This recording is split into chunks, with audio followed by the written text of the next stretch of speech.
Good morning, welcome to Planet Mojo. Today I'm going to install the Rockwool insulation and as much of the flooring as I can get done.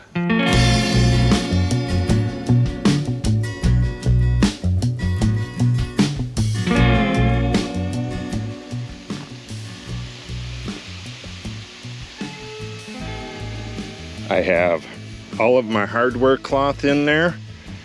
This is all really nice and secure, and what that's going to do is hold the insulation in place. It's just going to get dropped in here. I'm going to have to put some boards across here to walk on. If I were to accidentally step through this, it would be a huge disaster. I need to get this covered up as soon as possible. The Rockwool insulation that we're putting in here, it has some really incredible qualities to it. And I need to go clean out the gator. We're going to use that for staging for the flooring. So while I'm cleaning out the gator, I'll read to you some of the qualities of the Rockwool insulation. It should go in fairly easy. It's interesting how you cut it as well, which we'll show you in just a minute. But for now, let's get over there and get the gator cleaned out so we can start getting some of the floor panels, and I'll tell you all about the Rockwool insulation. In my previous job, I designed custom ships, very large custom yachts, and this is what we used to insulate them because it has really good sound dampening properties and it's pretty much impervious to water. Even if it gets damp, it has all of its insulating qualities and it'll just dry right back out. So we'll go through these. I think there's 10. Yeah, something like that. While I clean this out, then we'll go unbundle the flooring, pull out the sacrificial boards, and we'll cut the Rockwool on that. All right. I'll start with this hardware cloth, and while I'm doing that, you can read number 1. Just pause it, and here is the diagram they're talking about. Okay, I got rid of all the hardware cloth and I grabbed a couple samples. Number 2, stone wool does not absorb moisture from human environments, which is incredibly important because we're not using a vapor barrier. We have the hardware cloth on one side and the floor on the other, and that's it. Any humidity that gets at this is just going to penetrate a bazillimeter into it. It doesn't soak it up, and then that'll dry out when it gets a little bit drier. Fiberglass, on the other hand, if it's exposed to a humid environment, it soaks it up like a sponge. If it's exposed to rain, this will just get sopping wet and collapse. That is not true with the Rockwool. All right. Well, I'll focus on that so you can read it, and I'll get back to cleaning. Making a little progress here. On to number 3. Stone wool is water repellent for a reason, and it goes on to say that they mix something with it during the production process. I'll let you read that. As I'm going through this stuff, I'm sorting it as to where it goes. Some of it needs to go into the machine shop. Some of it needs to go right back over to the tiny house. But I need it sorted out and cleaned and get rid of the junk. And that brings us to number 4. This is pretty darn interesting. The Rockwool is almost completely vapor permeable. It's almost as vapor permeable as air. It's a 90% porous material, meaning that, where is that, is practically almost as permeable as still air, which is pretty cool. I'll let you read that, and we'll get a little more cleaned up. Okay, making a little bit of progress here. Number 5 is not really applicable in our situation. It's about vapor barriers. I'll let you read that if you want. And we'll move on to number 6.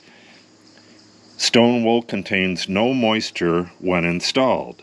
And all that's saying is that if the stone wool gets wet during the construction process, it dries out 100% really quickly. And this is probably going to get wet when we're installing it. It's going to rain, probably in a couple hours, but it might rain while we're doing this. Okay, let's get a little more done. We're almost there. Okay, all done. All this stuff has to go someplace else, which brings us to number 7. If moisture gets into the stone wool, its performance will be unaffected. That's why they use this stuff on ships, because there's always a little bit of water getting in here and there, and this will continue to work if it gets a little bit wet. You just have to allow a place for the moisture to get out, which is why we're not going to be using a vapor barrier. If you want to use a vapor barrier, you're welcome to it, but I think vapor barriers are way overused, and they were designed to stop this stuff from getting wet, not this. I just cut the straps on our plywood subflooring. This is treated ply subflooring. We'll come back and get some of this in a second. Like I said, these cover sheets, we're going to put those on the ground because it's going to get really wet and nasty. We got 2 cover sheets here and 3 sheets of plywood. That brings us to number 8. It is raining again. This is kind of a sales pitch, but I'll let you read that, and then we'll move on and go put away this other stuff real quick.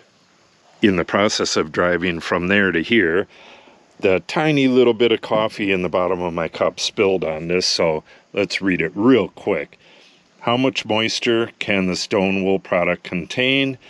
And then this is pretty interesting. I'm going to let you read that.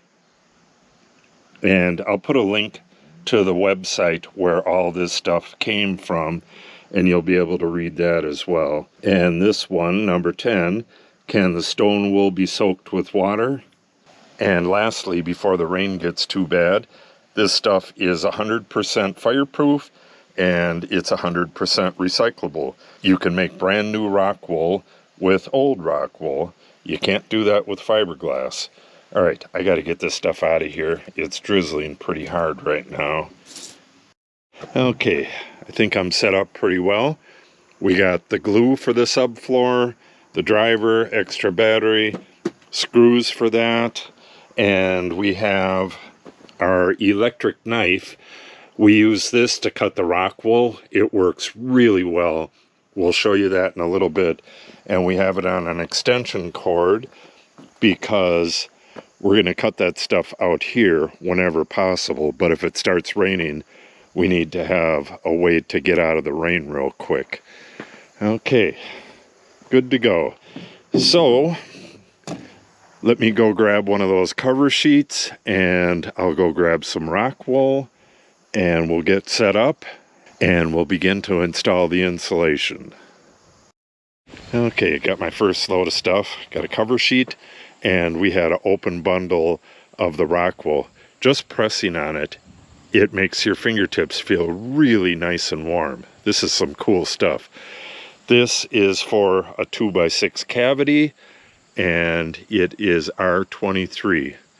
Let me get this stuff into the building and get this on the ground over there. Once I do that, I have to pull all 3 sheets of the treated ply. I have to see which side is the best, and then I'm going to get one of them, put it on here. Oh, actually, no, I'm going to get the other cover sheet, get that in place, and then get one of those on here, lay it out, then we can start with the insulation. All right, we are almost ready to start insulating. I got everything off the truck. Those are the 2 remaining sheets.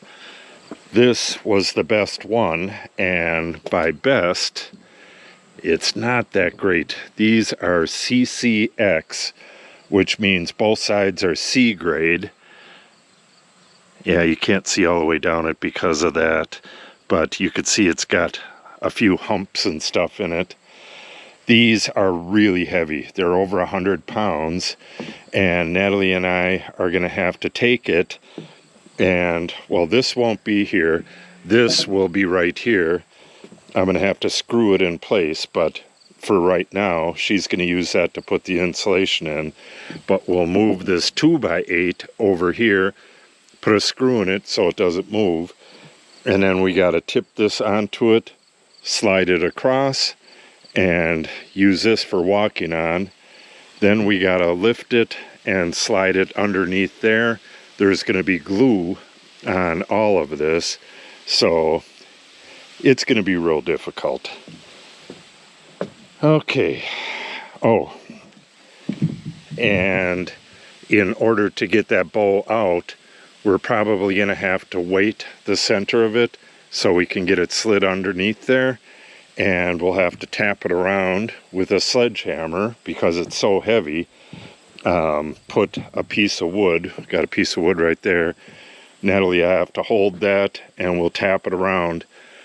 All we need to do is get one corner in place and then weight the heck of it and then start working our way this way. It was really difficult getting the plywood floor on the original building in place. We did that 20 years ago, and we had basically nothing out here. There was no houses or anything. This was the middle of nowhere at the time. So if we could do it back then, we can do it now. All right, I need to get a few more of these in place. I don't know, we may need 5, 6 of them to weight this thing down enough. And then we got to get Natalie going, cutting the insulation. These first 2 rows, or this first row, first 2 pieces, is narrower by 3/4 of an inch. So she's going to have to do a long trim on that. The Rockwool does not compress like fiberglass does, and you really don't want to compress it anyways. So what we're going to do is trim that down on the side, cut it to length.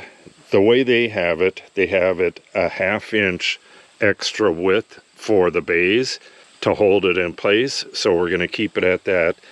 The distance between here and here, we're going to add a 1/2 inch, and we're going to do the same thing on the other side.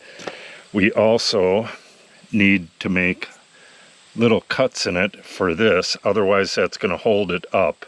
It'll kind of like bump up, and we don't want that. So I'm going to get her cutting. I'm going to go get more of these concrete blocks, and we should be putting a piece of flooring down at any time now. All right, Natalie is going to be cutting out here. I wanted to give her a little bit of instruction. I got the lengths of these two. They're all going to be the same. Every bay is going to have one at 50 or 50.5 and one at 39. And this first one here is the only one that gets some cut off the side. But every one needs a little slice in the bottom for these. So you have to measure each one from here to where that slice is. Mm-hmm. You see what I'm saying? Yeah. Just on an angle, and it's not much. Otherwise, it's going to hold the insulation up, and it's going to tent it, and we don't want that. And what else? Oh, before you cut that off the side, before you cut that little bit off the side here, cut it to length. That way, like if you cut off this much, we can use that in another bay. If you cut the whole, if you cut the whole side, then it's too narrow for the other stuff. So those are your dimensions, and like I said, this first one gets 3/4 cut off the side. I got some boards for you, and when you're done with this first bay, we'll move this, and then we'll move it one more time, and then I'll tell you what we got to do with this monster. This weighs over 100 pounds. So yeah, I believe it weighs like 125, maybe more than that. It's really, really heavy. We're basically going to slide it across on one of these boards. I'll walk with it and slide it across. But then once it's over there, we're going to have to lift it and tuck it underneath there. And then wherever it's off, we're going to have to tap it with a sledgehammer. And yeah, it may go real easy. It may be a total bear. I went around and made sure there's nothing in the way. Oh, this gets glued as well. So you have all of that sloppy glue. Otherwise, you could just put the board on top of there and slide it into place. But because of the glue, we have to tip it into that slot and then drop it down and then tap it into place. It's going to be fun. All right, let's get going before it starts raining. All right, one more thing I want to show Natalie. We're going to use the framing square on this. What you do is just lightly press it along the edge here. Get it to whatever length you have. And then just put a few dots on it with the pen. You don't want it on an angle. And you want your cut to be straight up and down. So what's this first one? 39. Okay, so we'll get this at 39. Now slide that tape measure out of there. All right, now take that pen out of my hand and just put a few dots on there. Yeah, a few lines, dashes. All right, that way you'll get a nice straight cut. You can actually use this when you're cutting as well. You can cut along the edge of it, but just make sure that it's flat along the edge. It's hard to do when something's this soft, but now you can just press this and cut right along that edge. Mm-hmm. All right, I got to get more of these concrete blocks. All right, Natalie has the first piece cut. She's about to put it in.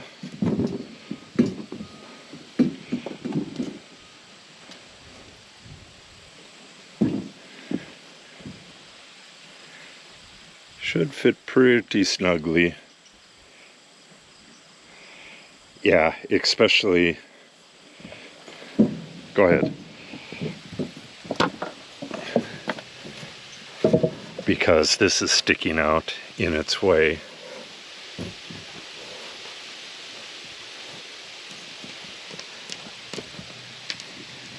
There we go. This is a 1/2 inch oversized, which is how they do it. There we go. You don't want to push it too far like this. Although this is not like normal insulation where if you compress it too much. Oh, we didn't cut the thingamabobs. Okay, 1 down, 2 to go before we can put in our sheet of plywood. This one was the hardest because the sides had to be cut. The next one's just got to be cut to length, and some little notches for the hurricane straps, and it should go pretty quick.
cut out of this.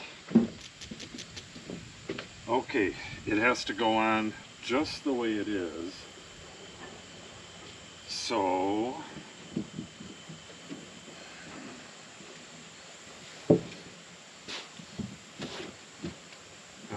if you grab, which end do you want to grab? This end might be a little easier. We're just going to bring it down to the ground. So just grab it however, or you might want to grab it like that because we're going to put this edge on the ground. Very heavy, so just let it rest on the vehicle.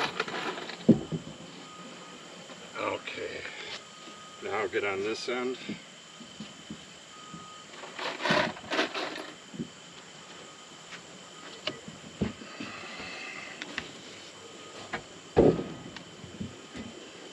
Alright, you don't have to hold it up, just let it sit on the ground. Let the ground do the work as much as possible.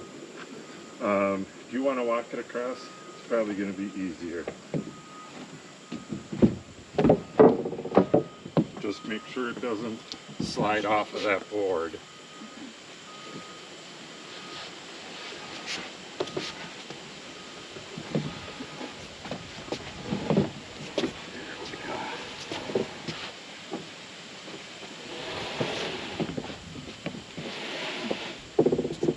Okay, now you're going to have to step off. Do you want to be on that side or this side? Either way.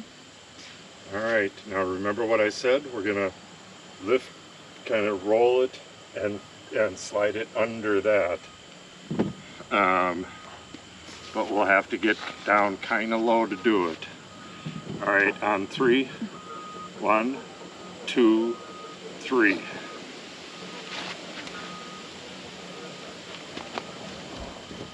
Alright, get your end in, drop it down.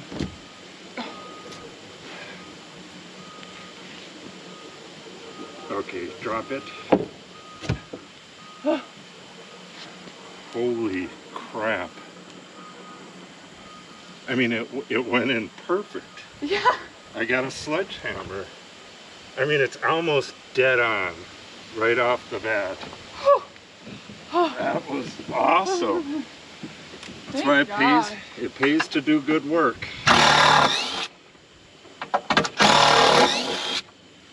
All right, grab the other end of this. Oh, it looks so nice. Yeah, I was really worried that it wasn't going to drop down into there. How much of an overhang is there on that end? There none. might be a little. Right at the building. None. None? It's like dead on. All right. Holy crap. Well, I guess nothing left but to throw screws in it.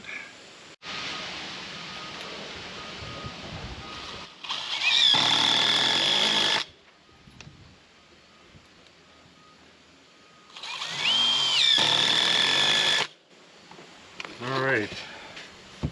I guess check the weather and see what the forecast is.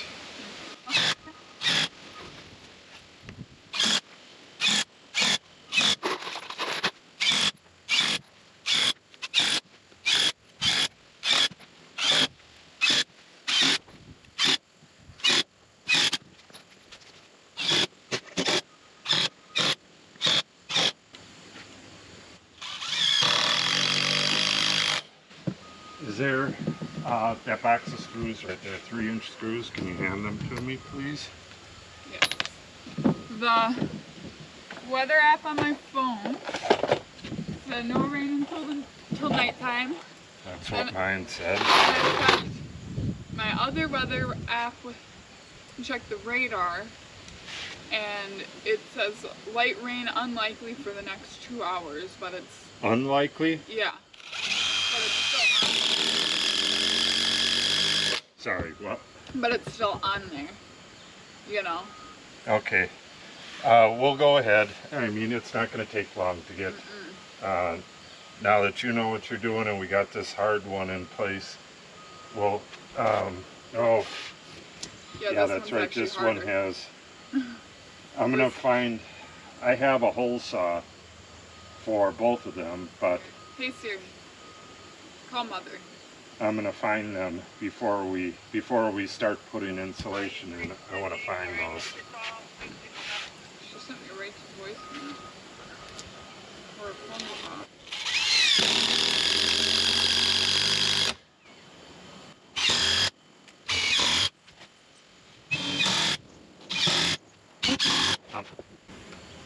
Yeah, I wish I.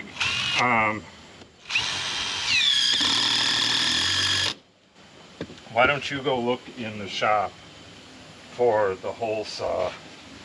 It's a big red with like a knife edge on the sides. It should be 4.5. You could take, or bigger than 4.5.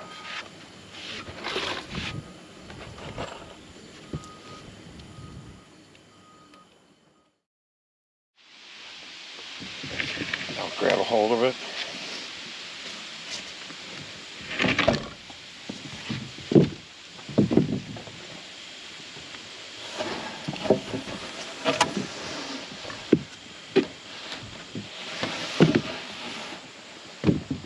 Okay, get down. Fingers crossed.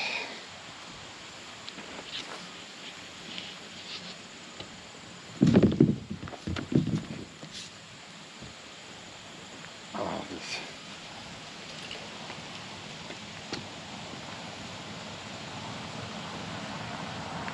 Okay, drop it. Push it this way.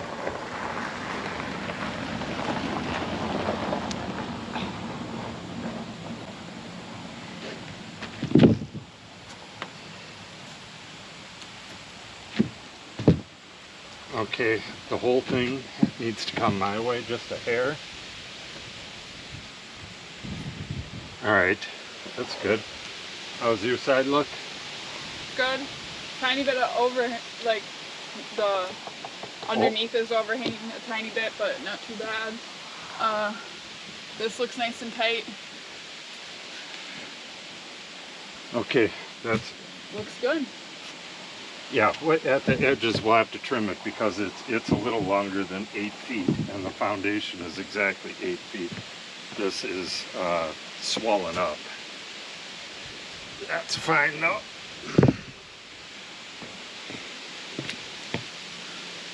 Woohoo!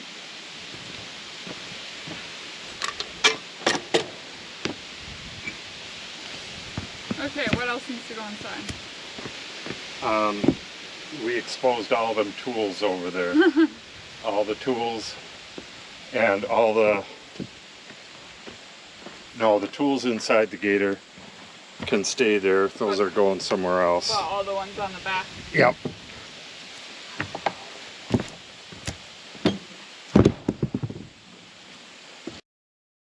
Well, I started at 9 this morning, but I was doing that cleanup and stuff and a lot of other stuff. And it's like 6:30 right now. It's pretty darn late. The sun is going down and that storm is moving in. It's raining right now. I don't think you're going to be able to notice, but got little spots on the plywood here. Got 2 sheets in. That's exactly what I thought I was going to get, and that's all we could put in. We don't have the Rockwool insulation for this. We have enough for part of it, I believe 2.5 bays, but we have to wait till my sister gets here. Like I said, we're in a Rockwool desert here. The nearest Lowe's, which is the only place you can get it, is 100 and some miles away in Minnesota. So in this case, my sister is bringing a bundle of it from the Milwaukee area, but otherwise we normally order it from Dubuque, Iowa on our business account, and they deliver it. Good, good, good. Yeah, this is incredibly stiff. Unbelievably stiff. which is exactly what we want.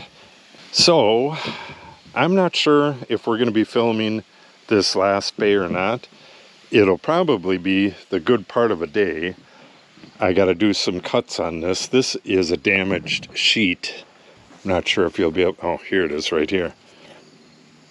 Not sure why they shipped us this, but we're going to be cutting off a good chunk of it, so this damage should be cut off. And then we have all of these pipes to cut as well, or cut around. So this will be a fairly difficult panel to cut, and we're going to be doing this. It's Friday right now. We have to wait till Monday to do this, and this will all be mud by that point. It's going to rain today and at least Sunday, but my guess is it's going to rain all 3 days. But we're going to have at least one video in between this and getting that done. I have to clean up the wood shop for the company. So if you want to see that or the finishing up of this, make sure you subscribe and click on the update icon. If you have any questions or comments, make sure you put them in the comment section below. And if you share the video and or give it a like, it helps the channel out greatly. Thanks for watching and have a great day.